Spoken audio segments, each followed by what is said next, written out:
Dans cette vidéo, je voudrais te parler de quelque chose unique que tu trouveras nulle part ailleurs, qui s'appelle la reprogrammation intérieure. Alors avant de rentrer dans les détails de ce qu'est la reprogrammation intérieure et comment elle fonctionne, je voudrais faire une parenthèse avec les différentes phases de l'apprentissage. Et tu vas voir le rapport après. Donc on a 4 phases d'apprentissage. Il y a la première phase, quand je dois apprendre quelque chose, quand je dois apprendre une nouvelle compétence, une nouvelle manière d'être, une nouvelle manière de faire ou une nouvelle manière de fonctionner. Il y a donc 4 étapes. La première étape, la première phase, c'est je suis inconsciemment incompétent. C'est-à-dire je ne sais pas que je ne sais pas. Prends l'exemple par exemple de la connexion intérieure. La personne qui était à la phase 1, elle ne sait pas qu'elle est déconnectée d'elle-même. Et donc, comme elle ne sait pas qu'elle ne sait pas, elle risque pas d'avancer, elle risque pas de progresser parce qu'on ne va pas chercher à obtenir quelque chose dont on ignore l'existence. On est bien d'accord. Donc, quand tu as un problème dans ta vie, quand il y a quelque chose qui ne va pas, quand il y a un blocage ou quoi que ce soit, si tu n'es pas conscient que tu as un problème par rapport à ça, tu risques pas d'avancer, tu risques pas de dépasser ça. Si tu en es au stade numéro 1, qui est le stade inconsciemment incompétent, je ne sais pas que je ne sais pas. Ensuite, on passe au stade numéro 2. Le stade numéro 2, c'est je prends conscience que je ne sais pas. Je prends conscience qu'il y a un problème ou je prends conscience qu'il y a quelque chose de plus que je pourrais obtenir. Je prends conscience qu'il y a des nouvelles capacités que je pourrais développer. Je prends conscience que la vie autour de moi, elle ne fonctionne pas comme je pensais qu'elle fonctionnait. Ou en tout cas, je prends conscience que mes interactions avec la vie autour de moi ne sont pas comme j'imaginais qu'elles pourraient être, donc je deviens consciemment incompétent. Je prends conscience qu'il y a quelque chose qui ne va pas. Je prends conscience qu'il y a une capacité, qu'il y a quelque chose à développer. C'est là, j'en avais pas conscience avant. Et donc je prends conscience que je n'ai pas ça. Je deviens consciemment incompétent. Ok? Donc première étape, je suis inconsciemment incompétent, je ne sais pas que je ne sais pas. Deuxième étape, je deviens consciemment incompétent, je prends conscience que je ne sais pas. La troisième étape maintenant, qu'est-ce que c'est? Eh bien, comme j'ai pris conscience de quelque chose que je ne savais pas faire, d'une qualité qu'il fallait que je développe, de quelque chose qu'il fallait que je fasse différemment de ma vie, ça peut être dans mes relations, dans mon travail, dans ceci, dans cela.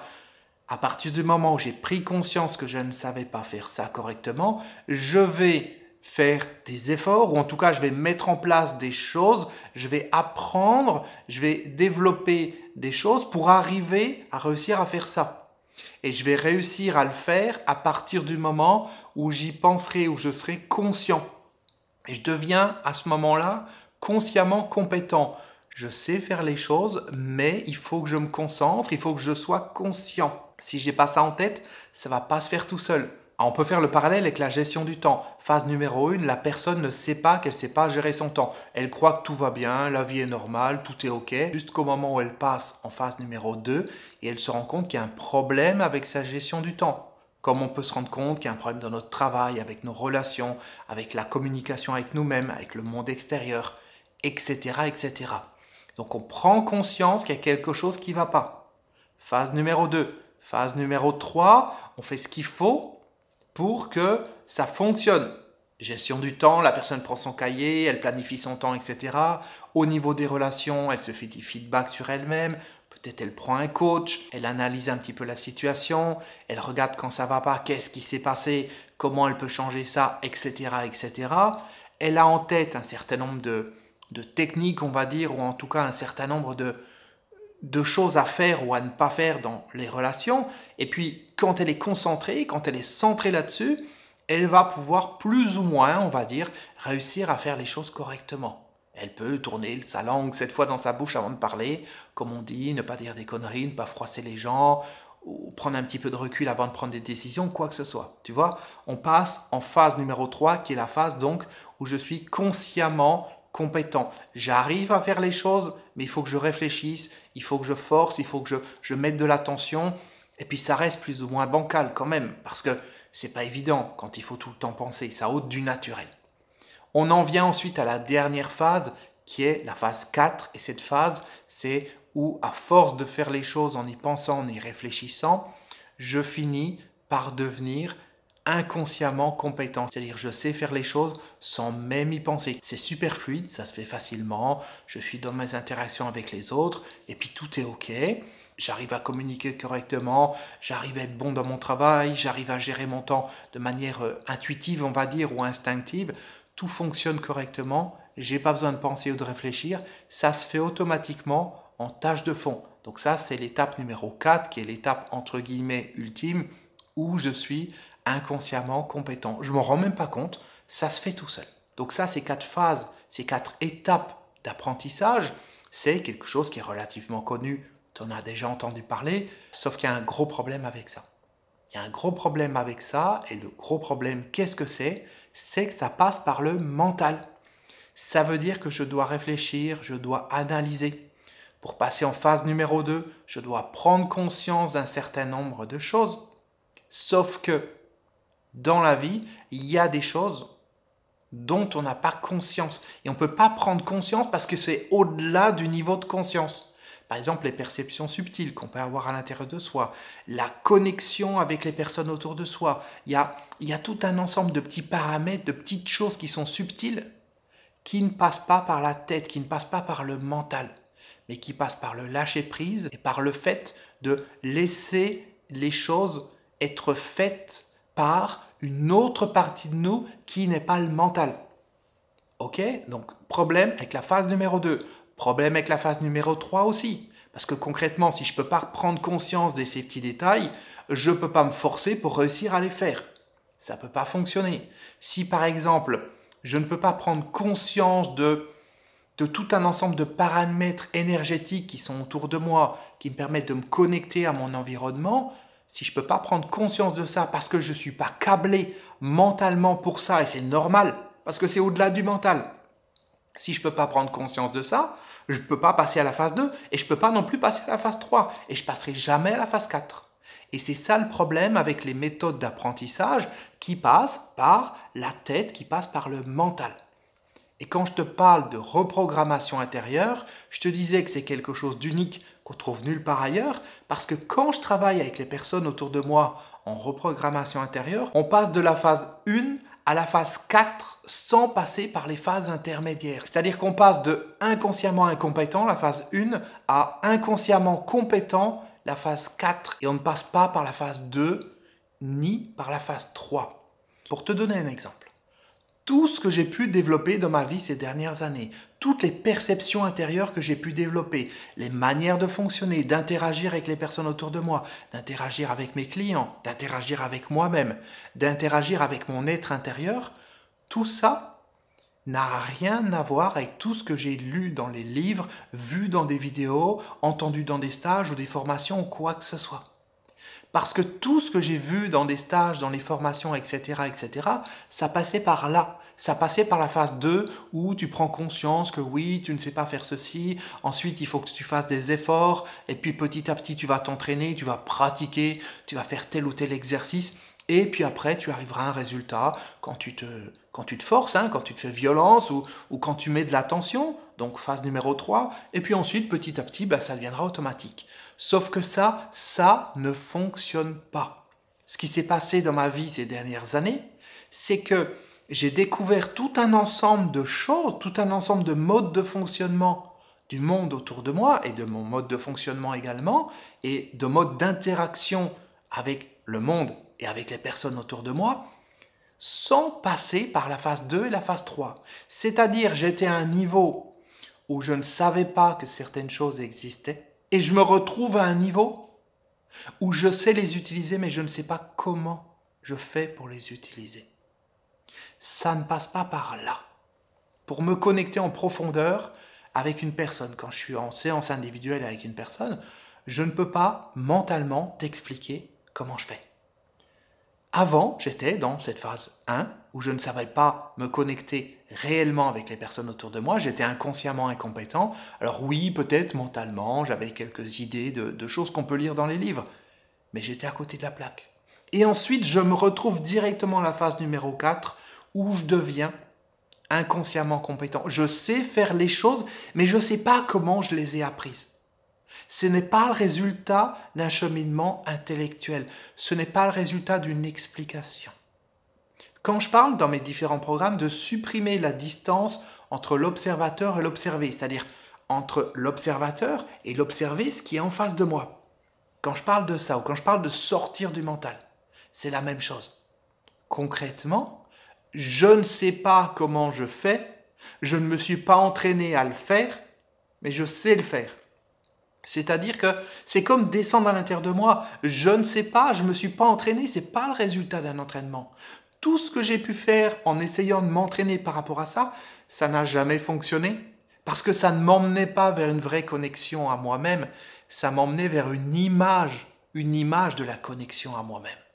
Mais à partir du moment où j'ai lâché prise, j'ai laissé les choses se faire intérieurement et j'ai laissé mon être intérieur conduire, je me suis trouvé enseigné par moi-même, enseigné par ce qu'il y a à l'intérieur de moi, qui fait que je sais faire certaines choses, mais je ne sais pas comment j'ai appris à les faire. En tout cas, je n'ai pas appris à les faire et je ne me suis pas entraîné pour les faire.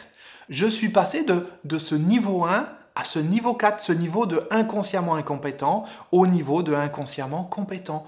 Je ne peux pas te donner d'éléments concrets. Je ne peux pas te dire voilà, pour attirer telle ou telle chose dans ta vie, il faut que tu fonctionnes comme ça et il faut que tu t'entraînes. Non, parce que ça ne fonctionne pas. Les étapes numéro 2 de prise de conscience, numéro 3 de j'applique ceci, je le fais régulièrement, je m'entraîne, ça ne fonctionne pas. Ça peut peut-être fonctionner si tu t'entraînes à faire de la musculation, si tu t'entraînes à faire telle ou telle chose basique, on va dire, dans la vie. Et pour tout ce qui est énergétique, pour tout ce qui est interaction avec le monde qui nous entoure, pour tout ce qui est interaction avec les personnes qui t'entourent, pour tout ce qui est interaction avec toi-même, et pour tout ce qui est évolution de ton niveau de conscience, élargissement de ton niveau de conscience, ces étapes numéro 2 et 3, elles ne servent à rien. Et quand tu te focalises sur ces étapes, quand tu vas dans ce sens-là, dans le sens du mental qui veut apprendre, qui veut comprendre, qui veut appliquer, qui veut pratiquer, en fait, tu te perds. Et moi, je me suis perdu pendant très longtemps. Parce que j'étais en train de regarder des vidéos, en train de suivre des formations, lire des livres, etc. Et je cherchais la technique pour ceci, le secret pour ceci, le secret pour cela. Alors qu'il n'y en a pas. Il n'y a pas de secret qui soit ce niveau 2 et ce niveau 3. La seule manière de fonctionner, c'est cette reprogrammation intérieure qui te permet de passer du niveau 1 au niveau 4. Et c'est valable dans tous les domaines de ta vie. Que ça soit pour interagir avec les personnes autour de toi, avoir des meilleures relations, pour attirer dans ta vie l'abondance financière, pour attirer le travail que tu veux, pour attirer telle ou telle chose, pour développer telle ou telle chose à l'intérieur de toi, c'est la même chose. Ça ne passe pas par le mental. C'est-à-dire que tu te retrouves en fait à développer des capacités, des compétences dans ta vie que tu ne savais pas qu'elles existaient et que tu n'as rien fait pour les développer et que tu ne t'es pas entraîné. Ce que je te dis là, c'est exactement le contraire de tout ce que tu peux trouver dans les livres, voir sur les vidéos YouTube, dans des formations, des stages ou quoi que ce soit. Non, il n'y a pas besoin du mental, il n'y a pas besoin de passer du niveau 2 au niveau 3. On peut, et c'est la seule manière réellement, c'est même pas on peut pour gagner du temps, non. C'est la seule manière de fonctionner, de passer du niveau inconsciemment incompétent au niveau inconsciemment compétent. Parce que cette compétence, cette puissance dont je parle, c'est une puissance qui est au-delà du mental, en dehors du mental. Et c'est la seule et vraie puissance qui te permet d'interagir avec la vie et d'avoir des vrais résultats, d'avoir une vraie avancée dans ta vie, d'arriver vers vraiment des changements qui dépassent tout ce que tu peux imaginer, de sortir de la médiocrité, de sortir de tes problèmes, de sortir de toutes ces choses dans lesquelles on est enfermé, dans lesquelles la société nous a enfermés et dans lesquelles notre mental et notre ego nous ont enfermés. Mais pour ça, la seule solution, c'est de passer de l'étape numéro 1 à l'étape numéro 4. De passer de inconsciemment incompétent à inconsciemment compétent. Et je le répète, je suis inconsciemment compétent. Je ne sais pas comment je fais telle ou telle chose. Je ne sais pas comment je fais pour descendre à l'intérieur de moi. Je ne sais pas comment je fais pour arrêter le temps. Je ne sais pas comment je fais pour me retrouver au point zéro. Je ne sais pas comment je fais pour développer ce que j'appelle la vision 3D. Je ne sais pas comment je fais pour supprimer la distance entre moi et ce qui se passe autour de moi. Je ne sais pas comment je peux être dans l'instant, en profondeur et vraiment atterrir à l'intérieur de moi. Je ne sais pas comment je peux me connecter à mon être intérieur et laisser cet être intérieur conduire mon véhicule. Je ne sais pas. Mais ça se fait. C'est là où je veux en venir et c'est ça l'explication de inconsciemment compétent. Je ne sais pas comment ça fonctionne, mais c'est là et je l'utilise à chaque instant dans la journée et ça fonctionne sur demande et ça permet de totalement transformer notre vie. Alors tu vas me dire, ok, très bien David, j'ai compris toutes ces histoires d'apprentissage, de développement de capacité, etc. Ça ne sert à rien, ça fait perdre du temps et surtout, ça n'amène pas au résultat voulu. Ok, mais alors concrètement, comment on fait? Eh bien c'est là qu'entre en jeu la reprogrammation intérieure. Cette reprogrammation intérieure te permet de passer de l'étape 1 à l'étape 4, de l'étape de inconsciemment incompétent à l'étape de inconsciemment compétent. Tout simplement, il faut pouvoir passer de l'étape 1 à l'étape 4. Et pour ça, il y a une seule manière qui existe, je te l'ai dit, c'est la reprogrammation intérieure. Comment cette reprogrammation intérieure fonctionne, je ne sais pas. La seule chose que je sais, c'est qu'inconsciemment, je sais l'utiliser. Quand j'ai quelqu'un face à moi, quand j'ai un client en séance individuelle, quand je suis dans tel ou tel programme, telle ou telle formation, j'arrive à faire que les personnes qui participent, les personnes qui sont en face de moi, passent de cette étape 1 à l'étape 4, mais comme ça passe pas par la tête, je ne sais pas comment ça se fait, mais ça se fait. C'est comme le fait d'attirer la bonne personne de notre vie, c'est comme le fait d'attirer les bonnes circonstances, d'attirer de l'argent, d'attirer un travail, d'attirer ceci ou d'attirer cela. Je ne sais pas, mais quand j'en ai besoin, c'est là. Et c'est ça le plus important. C'est pas de comprendre intellectuellement. Le plus important, c'est que le résultat arrive et qu'il n'y a pas besoin de forcer, il n'y a pas besoin de se faire violence, il n'y a pas besoin de s'entraîner, il n'y a pas besoin de réfléchir, il n'y a pas besoin de se faire du mal pour arriver au résultat. Non. Bien au contraire, ça se fait dans la facilité, ça se fait dans la simplicité. À partir du moment où on ne cherche pas à passer par l'étape 2 et l'étape 3, à partir du moment où on passe de 1 à 4, où on passe de inconsciemment incompétent à inconsciemment compétent, comme je te l'ai dit. Alors concrètement, pour t'aider à passer de l'étape 1 à l'étape 4, quels que soient les domaines de ta vie, je suis en train de travailler pour créer de nouveaux programmes, des programmes thématiques qui vont être constitués de séances que tu vas écouter les yeux fermés, te laisser immerger, te laisser porter par la musique qui est derrière les mots. Exactement comme quand je travaille avec quelqu'un en individuel, et à ce moment-là, il y a une reprogrammation intérieure qui se fait.